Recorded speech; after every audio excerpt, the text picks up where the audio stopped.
मोहतरम साथी कराम, अस्सलाम वालेकुम। मैं हूं मोहसिना मुख्तार, स्नोमैन पब्लिशर्स की जानिब से। और आज की इस वीडियो में हम बात करेंगे सफ़ा नंबर 55, जो कि knowledge with Urdu series play group के लिए तरतीब दिया गया है। ये देखिए, ये है सफ़ा नंबर 55। यहाँ हर्फ रे का तारुफ दिया गया है। ऊपर 3 आइकन्स मौजूद हैं: सुनना, बोलना, पढ़ना। यानी हम इन तमाम सरगर्मियों की मदद से बच्चों की इन जुबानदानी की महारतों पे काम कर रहे हैं। साथ साथ एक QR कोड है जिसको कि आप स्कैन करेंगे तो आप एक डिटेल लेसन प्लान को हासिल कर सकेंगे। तो सबसे पहले, जैसा कि हमें मालूम है कि हमने या तो क्लासरूम के बोर्ड पे बड़ा सा रे लिखना है या फ्लैश कार्ड दिखाना है और फिर बच्चों को बताना है ये है रे। रे रे रे से रोटी, रोटी जरा मोटी। रे से रोटी, रोटी जरा मोटी। तो आप बच्चों से ये जुमला दोहराएं और बच्चों से कहें कि मोटी, बोटी, खोटी, इस तरह जो है हम आवाज अल्फाज बनाएं और उसकी मदद से जुमला मुकम्मल करें। जैसे कि रे से रोटी, रोटी जरा मोटी, आओ जल्दी से खाएं बोटी। तो इस तरह कोई भी आप जुमला बना सकते हैं। जब आप क्लास में बच्चों को मोटिवेट करेंगे कि वो जुमले बनाएं, तो कम से कम 4 से 5 जुमले बच्चे जरूर बना पाएंगे मिलजुल कर। तो इस तरह बच्चों की सुनने और बोलने की महारत में इजाफा होगा और जुमले की साख्त उनको समझ में आएगी और उनको जुमले बनाने आएंगे। तो हमें इस पे जरूर काम करना चाहिए। उसके बाद हम बच्चों को बताएंगे कि इस हर्फ का नाम है रे और आवाज है र। नाम है रे और आवाज है र। नाम है रे, आवाज है र।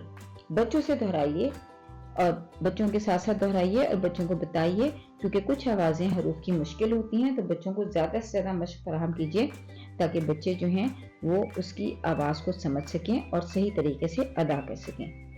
उसके बाद आप बच्चों को बताइए कि ये रेलगाड़ी है, रेलगाड़ी, रेलगाड़ी, रेलगाड़ी। ये है रोटी, रोटी, रोटी, रोटी। बच्चों से आप सवाल पूछ सकते हैं कि मुझे बताइए मुझे कि रोटी कहाँ है या रेलगाड़ी कहाँ है, या आप ये पूछ सकते हैं कि ये क्या है, ताकि आपको यकीन हो जाए कि बच्चे इन दोनों तस्वीरों को और उनके नामों के साथ पहचान चुके हैं। साथ साथ रेलगाड़ी और रोटी के भी फ्लैश कार्ड दिखाएं ताकि बच्चे साइट रीडिंग यानी एज एन इमेज इन अल्फाज को पहचान सकें और कहीं भी लिखा हुआ देखें तो आपको बता सके। तो फिर उसके बाद जब बच्चों को तारुफ करवाएंगे तो बच्चों को अल्फाज की इब्तदाई आवाज का तारुफ करवाएंगे। तो बच्चों से कहेंगे कि रेलगाड़ी और रोटी, इनकी दोनों की आवाज, इब्तदाई आवाज एक है और वो है र। रेलगाड़ी, रेलगाड़ी, रेलगाड़ी, रोटी, रोटी, रोटी। इस तरह बच्चों को ज्यादा से ज्यादा मशक करवाइए। उसके बाद है तख्लीकी महारतें। पहली सरगर्मी है रे से शुरू होने वाली तस्वीर के गिर्द दायरा लगाएं। अब यहाँ बच्चों को तस्वीर दिखाइए, उनसे तस्वीरों के नाम बोलने को कहिए और जिसकी शुरू की आवाज र हो उसके गिर्द दायरा लगवाइए। दूसरी जो सरगर्मी है वो है रंग भरें और साथ ही हर्फ रे लिखा हुआ है और रेलगाड़ी बनी हुई है।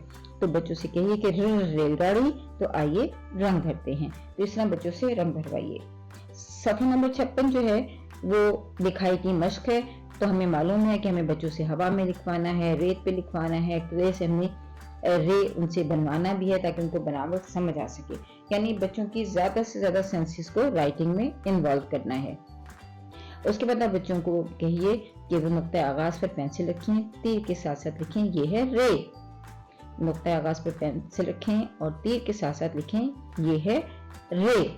इस तरह से हमने बच्चों को, आप बच्चों से कहिए कि तमाम सफ़े पे इसी तरह बोलते हुए सफ़े को मुकम्मल करें, क्योंकि जब बच्चे रे लिखते हुए ये बोलते भी जाएंगे तो वो उनकी मल्टी सेंसरी लर्निंग है, यानी वो अपनी ही आवाज़ को सुन भी रहे हैं, साथ साथ वो बोल भी रहे हैं और पेंसिल की मदद से उसकी बनावट पर पेंसिल फेर भी रहे हैं। तो यानी टच सेंस भी उसमें इस्तेमाल कर रहे हैं।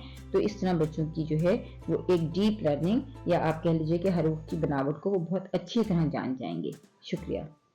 बच्चों को हर्फ रे दुरुस्त अंदाज से बनावट की नज़्म, सीधी डंडी आड़ी डंडी, रे खाली ज्यादा ऊपर थोड़ा नीचे गाकर सिखाएं।